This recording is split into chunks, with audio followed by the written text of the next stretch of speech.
Vox Hermes, študentski podcasti, ki za vas predstavljajo vse o skrbi za zdravje, aktualnih dogodkih in napredkih v medicini.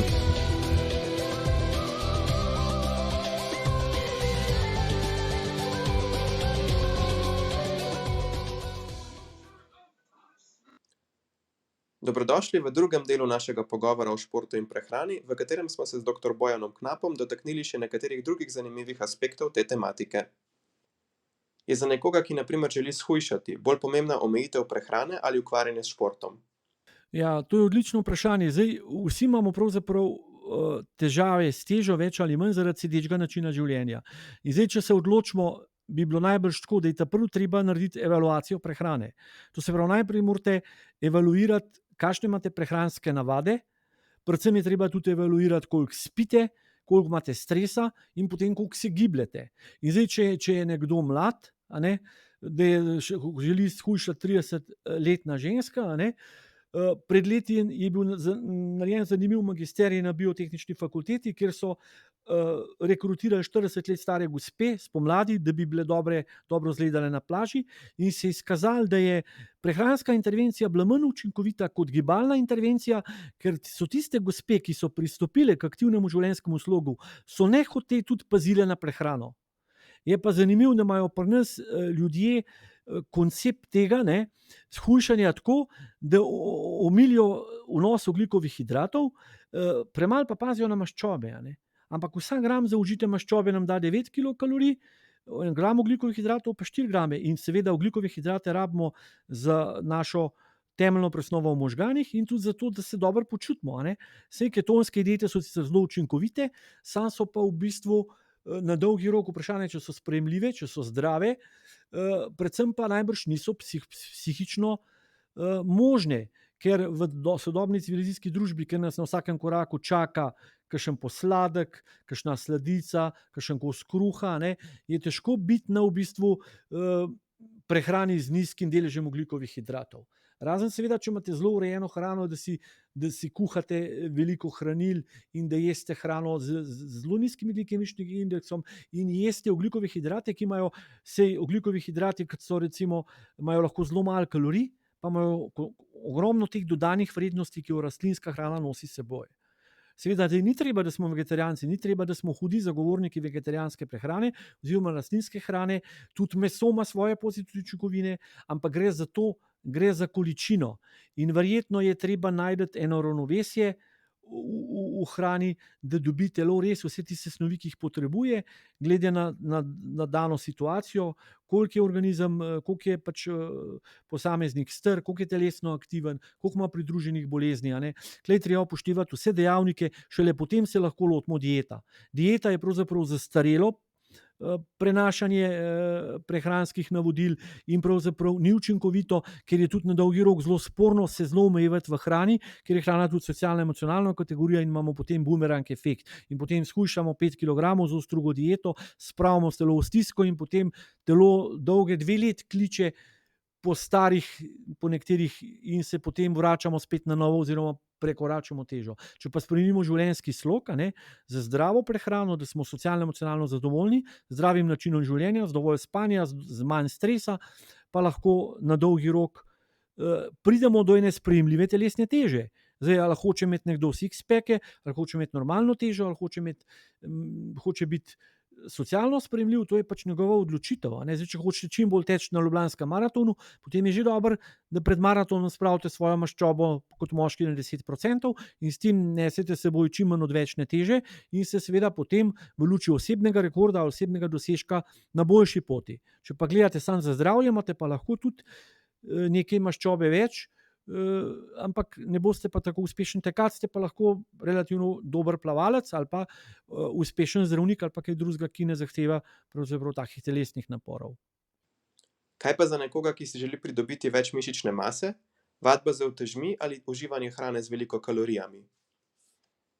Ja, pridobiti mišično maso je pravzaprav najboljše si prvo pogledati slike dedkov v kopalkah. Zdaj, če so bili zelo suhi, pa da niso imeli mišic, potem boste se morali zelo potruditi, zelo veliko vlagati v trening, pa še ni rečeno, da boste dobili mišično maso. Nekateri ljudje pač jim muskulatura ne hipertrofija toliko drugim, ampak to še ne pomeni, da niso lahko učinkoviti športniki, ne. Ampak zdaj, če gledamo ta fitness revolucija, oziroma da imajo vsi sklesano in telo je odvisen pač od genetskih predispozicij, seveda potem pa od odnosa hranil in seveda od telesne vadbe. Fajn je, da ste mlad, pa da imate ugodno hormonsko sliko. Seveda so pa še dodatne manipulacije, ki pa niso združljive z etičnimi pa zdravstvenimi principi. Tako da zdaj o tem ne bi, ampak da, vsak lahko napreduje v mišični masi. Danes imamo tudi možnost z bioimpedančno spektroskopijo, ne, spremljati svoje stanje mišic, lahko pa si merite tudi obseg pasu, obseg stegen, obseg rok, kot so delali včasih, a ne. Pa seveda gledate na telesno težo in ko imate v bistvu na trebuhu, ko nimate več maščobe, pa če se vam teža povečuje na tehtnici, potem pomeni, da pridobivate mišično maso.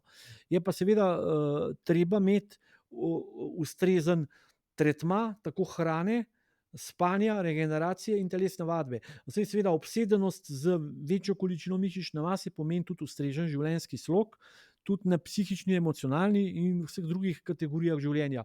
Zdaj, bodybuilderji, ki so tipičen primer, seveda oni posvetijo življenje temu, da so nekaj sekund tam na odru, izgledajo, kakor izgledajo, ne. Oni si poslužujejo tudi takih nezdravih manipulacij z dehidracijo, z ekstremi, ampak potem, ko pa to mine, imajo pa hud primanjkljaj določenih hranil, a ne, potem se pa zelo hitro tudi zredijo in njihov življenjski slog se mi zdi, da niti ni za posnemati, ker zelo malo je pa teh bodybuilderjev starih, a ne, da bi bil to kroničen življenjski slog. Namen je, da imate tak življenjski slog, da ohranjate zgleden nivo mišične mase, a ne, ki vam sicer z leti upada, ker populacija, seveda, ki se stara, je pa seveda velik problem krhkost oziroma sarkopenija, a ne. To pa pomeni, da se z leti mišična masa upada, recimo po 30. letu vsake desetletje izgubljamo 1% mišic, a ne. In seveda pri 60 letih, 70 letih, pa če imamo še kakšen inzult, kronične, kakšne akutne bolezni ali da smo kronični bolnik, potem imamo mišične mase še manj in potem pa lahko pridemo v območje, kjer smo pa že gibalno odvisni od nekoga drugega in se nam kvaliteta življenja zelo poslabša.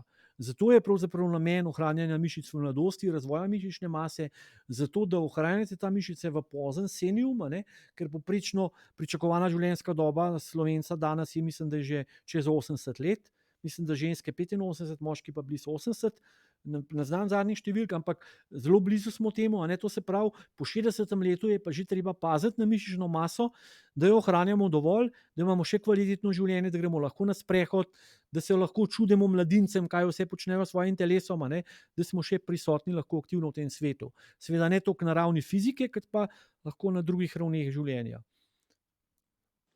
Verjetno so kakšne razlike glede starosti in zdravstvenega stanja?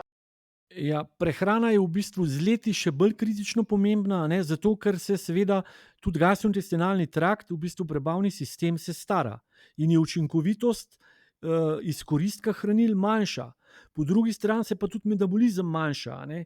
In zdaj glede na to, kako smo vsi starejši, v glavnem imamo vsi več probleme z naraščanjem maščobnega tkiva. Že prej sem nekaj povedal o tem, kako so mišice endokrini organ, podobno je pa maščev endokrini organ, ki ima pa negativno konotacijo, ker nam izloča adipokine, ki pa delujejo kot vnetni dejavnik v telesu, ki prispevajo tako k staranju ožilja, da tudi k splošni oslabelosti. Povezava je tudi zdaj s sodobnim psihičnim pešanjem, a ne, s sodobnimi nevrološkimi boleznimi. Skratka, tukaj imamo še veliko rezerve, če jemo seveda zdravo hrano, ki je pridelana, a ne, recimo pozablja se na juhe, na prikuhe, na hrana na žlico, a ne, skratka hrana naših dedkov in babic, ki je v bistvu idealna, seveda je pa treba jo prilagoditi našim energetskim porabi. In kot ste lepo rekel, 60-letnik rabi povsem drugačno hrano, če gre 30-kilometrsko turo s kolesom, kot vi, ki ste mlad. En mladenič bo sigurno podil hitro, bo srečal še kakšno mladenko, se bo zapodil za njo, 60-letnik bo pa vozil v kontinuiranem tempu in bo seveda rabil manj hranil, po drugi strani bo verjetno rabil nekaj več aminokislin za obnovo svojih mišic, pa nekaj tudi za podporo hormonskega sistema. Zato je tudi telesna vadba po novejših priporočilih, jo je treba spremeniti. Mlad fant si mogoče lahko razbija telo z maratoni pa z naporno vadbo, če si malo zmanjša testosteron, ni s tem nič narobe, če si pa 60-letnik zmanjša nivo testosterona s pretirano telesno vadbo, pa ni produktivno. Boljše, da si mogoče sprav pri športu, ki mu ohranja telesne mišice, to je vadba v fitnessu ali pa intervalna vadba s kratkimi šprinti, da je telesna vadba primerna njegovemu hormonskemu ustroju, njegovemu osteomuskularnemu aparatu. Tlej je treba prilagoditi način življenja, seveda tudi kakšna je zgodovina tega posameznika. Zato je prehrana, telesna vadba ključno treba individualno, treba bi bilo pa seveda vključiti v ta idealno shemo preventivne civilizacijskih bolezni, bilo nujno treba vključiti psihologa, da bi človek pač se razvil v eno preko zadovoljno bitje, ki ima eno lep odnos do svojega telesa, do narave, do sočloveka, potem pa seveda odnos do svojega telesa z eno ustrezno telesno vadbo in seveda ustrezno hranjenje in s tem ustrezen odnos do okolja. Ampak to je že vizija drugega stoletja.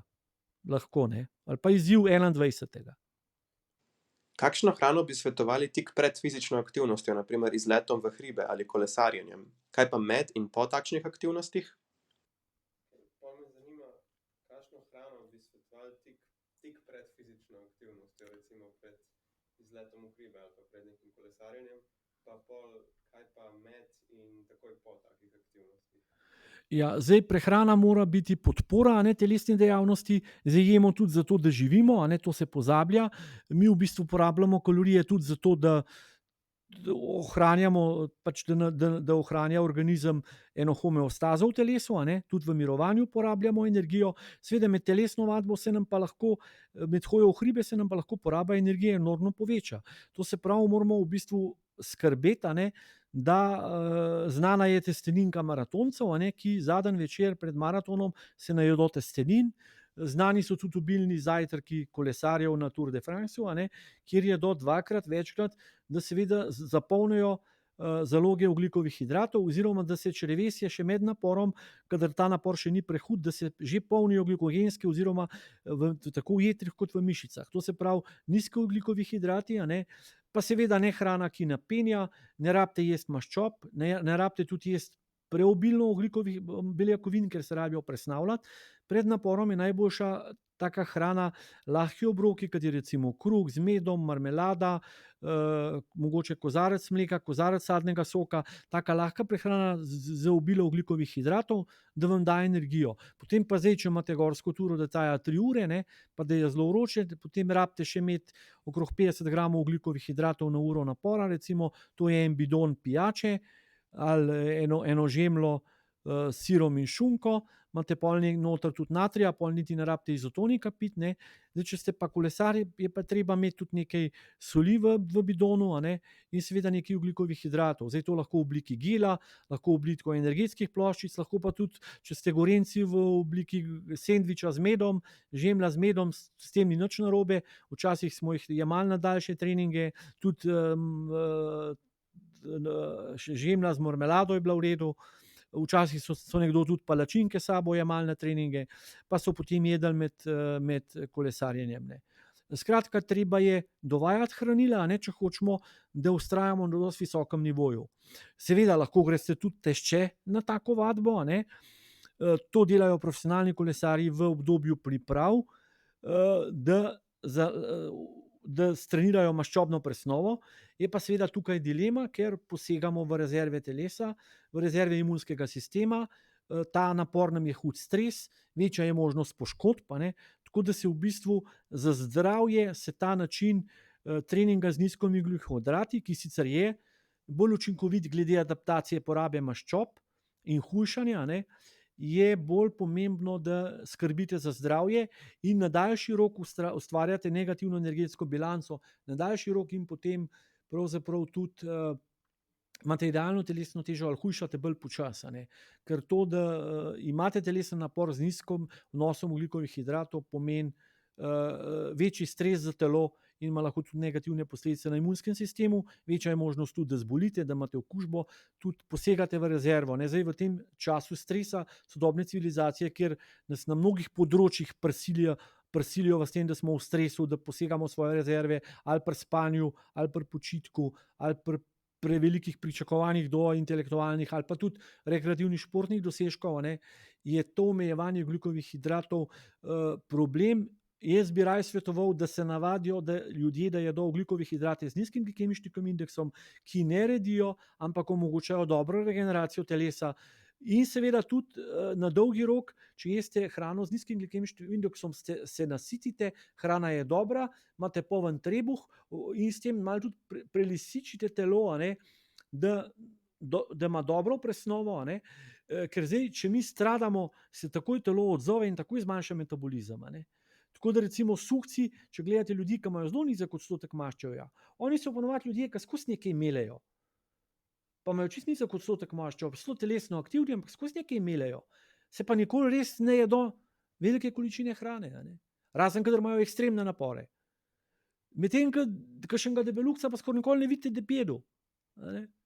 Tako da so tudi teorije, da organizem, če ne jemo redno, zelo zmanjša porabo kalorij, potem se pa z občasnim kompulzivnim prenajedanjem že ohranjamo ta višek maščevja v telesu. Mišična maso imajo pa itak debelukci ponavadi relativno nizko, manjšo v primerjavi, kot bi bilo zaželeno.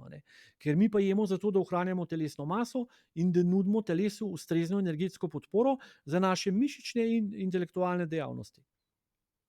Ja, takoj po fizični aktivnosti so pred leti fiziologi to poimenovali kot okno priložnosti.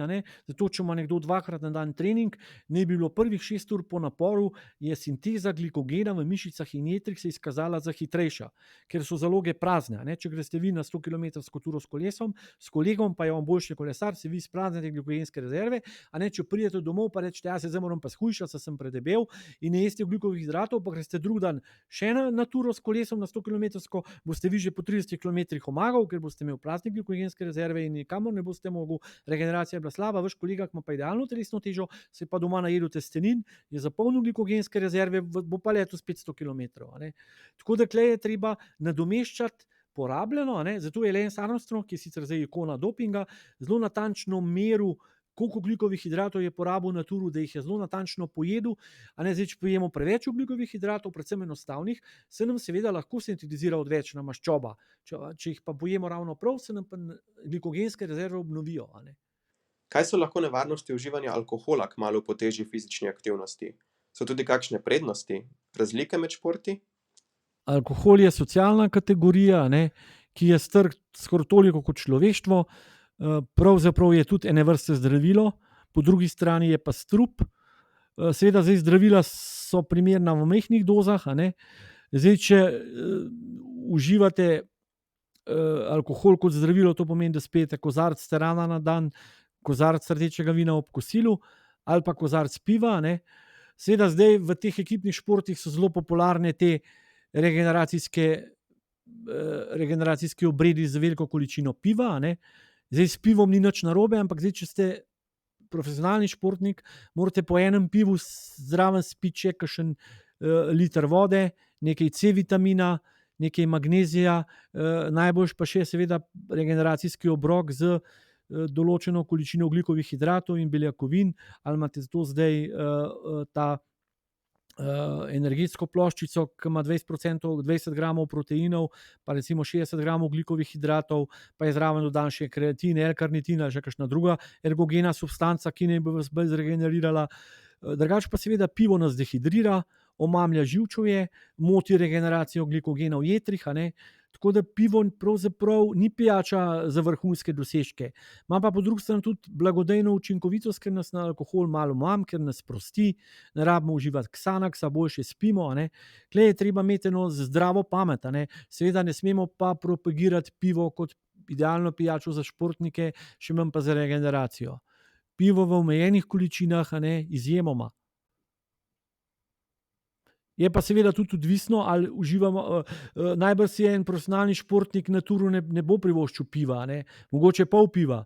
Medtem ko rekreativen kolesar po Franji, ki bo en teden počival, se pa lahko privošči tudi 2 piva, če bo potem jedel, pa da bo zaščitil jetra pred vplivom alkohola, ne? Da bo skrbel za ustrezno hidracijo, da bo ustrezno se hranil, potem ne bo toliko škode, a ne. Je pa seveda, tule je kemija malo neusmiljena, a ne. Tukaj ni kakšnih romantičnih predstav, kako je pivo zdravo, koliko ima ogljikovih hidratov, B-vitaminov in podobno. Ja, zdaj kofein je v bistvu res, ena takih zelo pogostih, učinkovin, ki jih uporabljamo za poživila, a ne. Zdaj, kofein je sicer, ga vsi uporabljamo, ne, tudi socialna kategorija, pitje kave je obred, vsaj v bolnišnicah, a ne. Je pa res, da ima kofein slabše lastnosti kot tein, a ne, tako da za koncentracijo, za spodbujanje možganske aktivnosti bi bilo mogoče boljše piti čaj, a ne. Čaji imajo tudi druge pozitivne lastnosti, take pravi čaji, kot antioksidantske lastnosti, seveda ima pa tudi kava za dovolj dobrih učinkov, da se jo ni treba odpovedati, a ne. Je pa res, da je treba spet gledati na dozo, a ne. Pretiravanje s kofeinom tudi ni, dobrodošlo, ne za zdravje, ne za vrhunski dosežek. Jo pa seveda vrhunski športniki zlorabljajo, ker je stimulus živčnega sistema, ker poveča porabo kisika, a ne. To je bilo v velikih študijah dokazano, da kofein je ergogena substanca. Zdaj, zelo zanimiva ergogena substanca je tudi kreatin. Predvsem seveda kreatin jemljejo vsi šprinterji tega sveta, že dolga leta, mislim, da že od leta 80. Je dokazano, da po 18. letu ni škodljiva substanca, je preverjeno tudi za mladince, če ga seveda potrebujejo, a ne, to se pač določi na podlagi določenih testov pri določenih športnih disciplinah. Pojavlja se pa vloga kreatina sedaj tudi pri starostnih, teh, ki se borijo s to hudo sarkopenijo, s to krhkostjo, da bi ga vpeljali v prakso, da bi tam stimulirali. Je sedaj pripoznana tudi vloga kreatina v delovanju možganov, tudi recimo pri demenci, tudi pri spodbujanju starejših, pri psihičnih aktivnostih, a ne. Tako da vloga kreatin bo, mislim, kot ergogena substanca ali pa celo, če ne kot zdravilo, bo še pridobil na veljavi. Ste tudi strokovnjak za peritonealno dializo. Kakšna so priporočila glede ukvarjanja s športom pri kroničnih ledvičnih bolnikih in bolnikih na peritonealni oziroma na hemodializi? Ja, zdaj, kronična bolezen je pravzaprav, psihična motnja, emocionalni šok, a ne, in v bistvu ena telesna grožnja zdravju. Tako da kronični bolniki imajo obilo težav, a ne, so neješči, izgubijo voljo do življenja, so apatični, se premalo gibljejo, a ne. To smo tudi mi v naših študijah ugotovili. Jedo tudi premalo, a ne. Zdaj, kronična ledvična bolezen je tipičen primer bolezni, kjer je hrana zdravilo, a ne. Hrana je zdravilo, je rekel že Hipokrat pred 2 tisočletjema, in seveda pri kronični ledvični bolezni je to tipično, ampak bolnik, kateremu odpovedujejo ledvica, kmalu ugotovi, da z manj hrane, z manj mesa, z manj proteinov on vzdržuje nižje vrednosti kreatinina v serumu in s tem kontrole pri nefrologu njemu povedo, da bo dalj časa oddaljen od dialize. Tako da se ti bolniki navadijo diete z, omejujočim vnosom aminokislin, a ne. Sedaj so novejše študije pokazale, da so predvsem rastlinske beljakovine zelo dober vir aminokislin pri bolnikih s kronično ledvično boleznijo. Seveda potem, ko se pa kronična ledvična bolezen zaključi z nadomestnim zdravljenjem, s tako imenovano peritonealno dializo, hemodializo ali presaditvijo ledvice, je pa treba obrniti ploščo, potem imajo pa ti bolniki večje potrebe po aminokislinah, ker sama peritonealna dializa povzroči izgubo, določenega deleža aminokislin s tem peritonealnim izpirkom, ne, iz trebuha, okrog 5 gramov dnevno. Podobno se zgodi tudi na hemodializi in seveda ti bolniki potem rabijo uživati nekaj več aminokislin. In seveda glede na to, da je navada železna srajca in da so prej navajeni uživati hrano z malo kalija, z malo fosforja, je seveda njihova dieta še vedno praktična enigma, zato smo v zadnjem obdobju tudi napisali nekaj knjig. Prav zdaj pripravljamo še dodatno eno knjigo, eno slikanico, receptov slovenskih jedi, ki bo pokazala eno pot našim bolnikom k bolj zdravi hrani, k večji telesni aktivnosti, da bodo bolj zadovoljni, da bodo bolje rehabilitirani, kajti končna ledvična odpoved seveda ni konec sveta, ni konec življenja, je samo del življenja z nadomestnim zdravljenjem, ali s peritonalno dializo, ali s hemodializo, ali s hemodializo, in seveda ti bolniki, jim spodbujamo tako telesno aktivnost, kot tudi zdravo hrano, a ne, in kot celostno rehabilitacijo, da so čim bolj aktiven del populacije naše družbe.